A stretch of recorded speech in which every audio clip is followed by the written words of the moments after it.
Ceafe calling in from the USA. Ceafe, you're live on Truth Wanted. What's up? Hey guys, I'm actually Mike's co-host. I was calling in to show my support and to say hi to everyone. Oh, heck yeah! Hey, bud. Hey, what's going on? Good. Good to hear from you.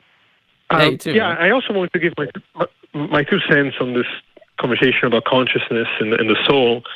Is that this is an evasion by religious people when they say, well, it's a category error to ask for empirical evidence of the soul because the soul is immaterial.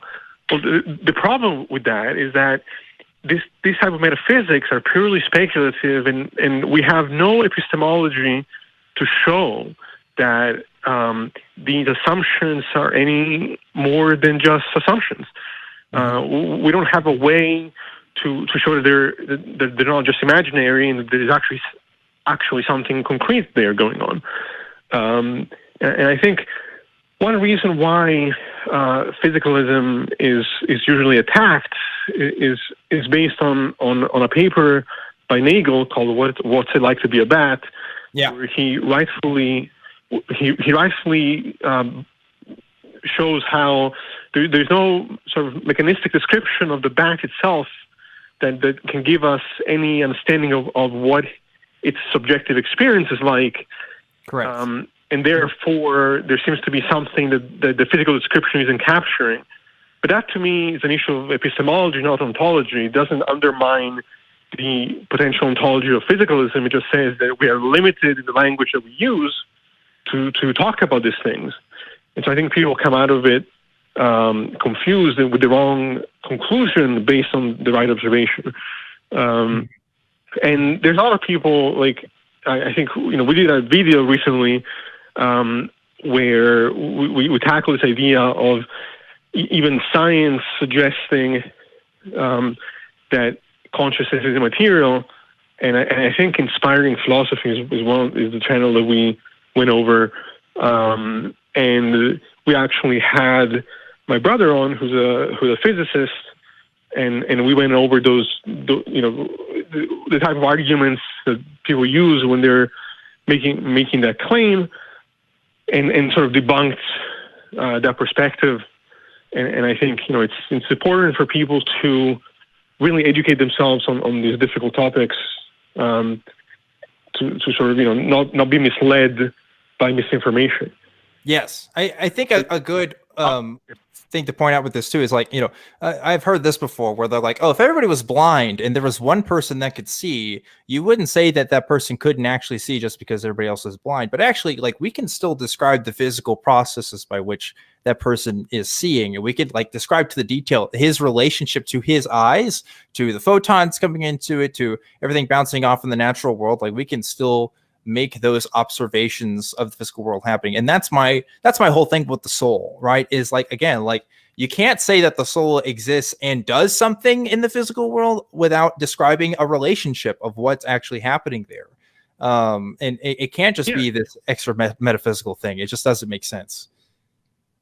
And the gap between the thing itself and the language we use to describe the thing itself, that gap isn't a problem for physicalism.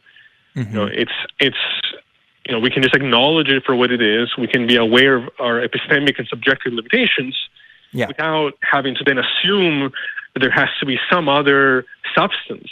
That you're only complicating the matter by adding. Say the same thing about chakras. I was just thinking that. Yeah. I was literally just like, this sounds like wheel chakras in my throat. Yeah.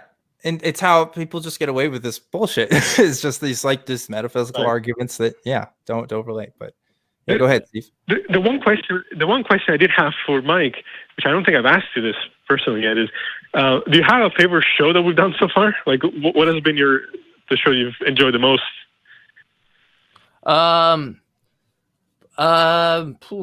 I don't know. I would say probably the one with your brother, since he's like a quantum physics educator. That's always really fun to sit back and just listen. You know what I mean? So probably I would say the ones where I get to shut my mouth and just listen.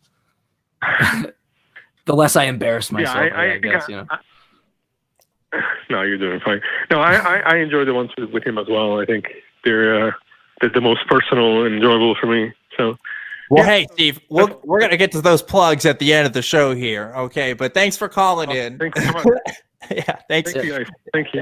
Yeah, thanks for your question. It's a good point to make about the fallacies that come up when we do talk about this, because it gets really technical really fast if you don't know what's going on. And this is another situation where people can really pull a fast one on you here and say, oh, your belief is not justified because you have to demonstrate this.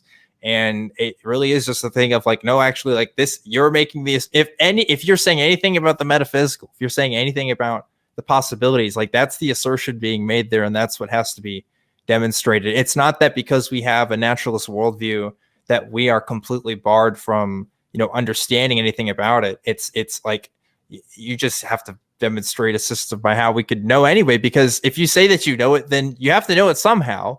Where does this idea of a soul come from? If it wasn't observed, how do we know that it's a thing? Mm-hmm. So yeah, that's all I say about that.